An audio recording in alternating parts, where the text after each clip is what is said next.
తిరుమల తిరుపతి దేవస్థానంలో తప్పులు చేసిన వారిపై క్రిమినల్ చర్యలు ఇవాళ దాని మీద చర్చ పెడతారంట. స్వర్ణ దేవాలయం తరహాలో చట్టం తెచ్చే యోచన. కల్తీ నెయ్యిపై శాసనసభలో నేడు 10 గంటల 30 నిమిషాల నుంచి 2 గంటల వరకు చర్చ.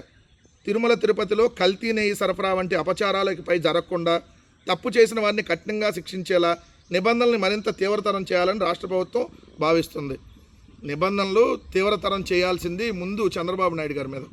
తిరుమల లడ్డులో యానిమల్ ఫ్యాట్ ఉంది, బాత్రూమ్ల యాసిడ్ అని చెప్పి నోటికి ఏదొస్తే అది మాట్లాడినటువంటి ఓ ముఖ్యమంత్రి చంద్రబాబు నాయుడు గారు ముందు క్రిమినల్ చర్యలు తీసుకోవాల్సింది మీ మీద. ఎందుకంటే లేనటువంటి కల్తీని, లేనటువంటి జంతువుల కొవ్వుని, లేనటువంటి గొడ్డు కొవ్వు, లేనటువంటి పంది కొవ్వుని ఉంది అని చెప్పి నీచంగా, దుర్మార్గంగా, ఉన్మాదంగా ప్రచారం చేసిన మీ మీద కదా ముందు క్రిమినల్ చర్యలు తీసుకోవాల్సింది. స్వర్ణ దేవాలయం తరహాలో ప్రత్యేక చట్టం తీసుకొని వస్తారంట. ఉన్న చట్టాలని సరిగ్గా పనిచేయిస్తే చాలు, మన కొత్త చట్టాలు ఏం అవసరంలా.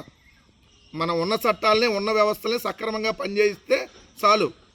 రెడ్ బుక్ చట్టం వద్దు మనకి. భారత రాజ్యాంగం ప్రకారం ఉన్నటువంటి చట్టాలని, ఏదైతే ఐపీసీఈ లేదంటే మీరు అన్నట్టుగా ఇప్పుడు బిఎన్ఎస్, ఈ చట్టాలను సరిగ్గా అమలుపరిస్తే చాలు. ముందు మీరు తిరుమల మీద దుష్ప్రచారం చేయడం ఆపేయండి. 10 మంది ఎమ్మెల్యేలు అంటే వాళ్ళు ఈ అంశంపై మాట్లాడతారంట. సిట్ ఇచ్చినటువంటి సిబిఐ సిట్టు జంతువులు కొవ్వు లేదంది, అయినా కొవ్వు ఎక్కి మాట్లాడిన వాళ్ళ మీద కూడా మరి డిస్కషన్ పెట్టాలి కదా. ఎంత దుర్మార్గం అంటే తిరుమల తిరుపతి వెంకటేశ్వర స్వామితో పెట్టుకున్నారు. ఖచ్చితంగా ఈ కూటమి ప్రభుత్వం రోజు రోజుకి ఏ విధంగా పతనం అవుతుందో క్లియర్గా అప్పుడు కనపట్టలేదా? అయినా శాసన మండలిలో చర్చ చేద్దామంటే శాసనసభలో వైఎస్ఆర్సీపీ వాళ్ళు లేరు కాబట్టి అక్కడ చర్చ చేసుకొని ఎవరు డబ్బు ఆడగొట్టుకొని తిట్టానిగా. శాసన మండలిలో కదా ముందు చర్చ పెట్టండి. శాసన మండలిలో పెడితే ఇందాపూర్కి జీఎస్టీ కట్టినప్పటి నుంచి ఇందాపూర్కి హెరిటేజ్కి ఉన్నటువంటి అక్రమ సంబంధం సక్రమంగా వెబ్సైట్లో ఎట్లా బయటకు వచ్చిందో, ఎలా మ్యానుఫ్యాక్చరింగ్ యూనిట్ అని చెప్పి క్లియర్గా బయటకు వచ్చిందో అక్కడ దాకా చర్చ చేద్దాం. మొత్తం దీని మీద చర్చ జరగాలి.